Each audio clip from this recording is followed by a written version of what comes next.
kui vanasti käidi metsas niimoodi mootorsaega metsa tegemas, et oli bensiinikanister kaasas ja väike õlipudel ja nii edasi, noh, siis tänapäeval jah, õlipudelis pole pääsu, aga mina käin siis niimoodi puid tegemas, et elektrisaag, mootorsaag, bensiinikanistri asemel on siis akujaam ja see ei ole tavaline akujaam.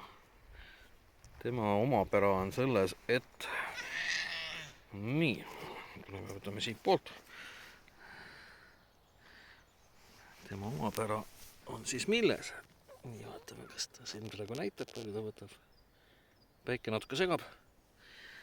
Tema üks omapära on see, et võt see on siukene vahva asi, et see võib kukkuda, see võib vihma käes olla. Et see on siukene põrutuse ja pritsmekindel asi, et sa võid taga üsna nii-öelda nagu lohakalt, aga kindlasti mitte nii-öelda pahatahtlikult ümber käia, et see oli ka üks põhjus, kuna meie oma pesakonnaga oleme väga palju looduses, siis meil oli vaja siukse suure mahulist, ja siukest nii-öelda kuidas öelda, pommikindlat, ilmastikukindlat akujaama. Ja siin ta meil ongi nüüd. Et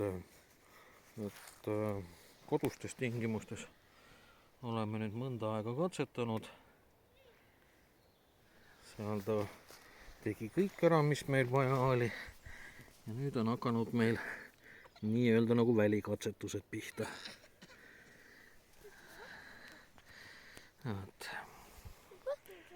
Sa ka maru tähtsalt siin seletada, kuidas, mis on. No väga tubli.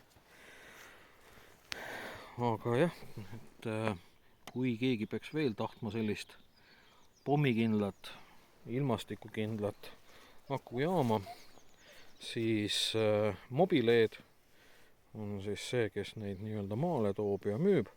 Ja ütleme niimoodi, et kui mulle helistada, Messengeri kirjutada, meie pesakonna meili peale näiteks kirjutada pesakondjürgenson.com, gmail.com, siis ma saan anda ühe siukse võlukoodi, millega saab seda lahedat akujaama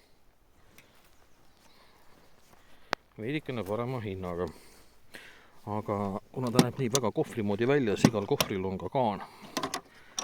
Et siin on mul praegu pandud juhtmed, mis muidu peaksid käima siia panipaika.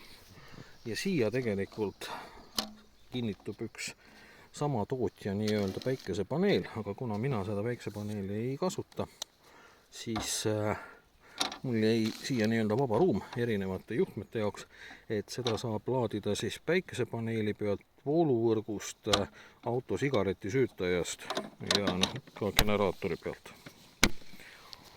Nii, aga nüüd ta saeb, või mis ta saeb? Ta laeb mul sae aku ära ja siis ma hakkan uuesti kuivi puid tükeldama.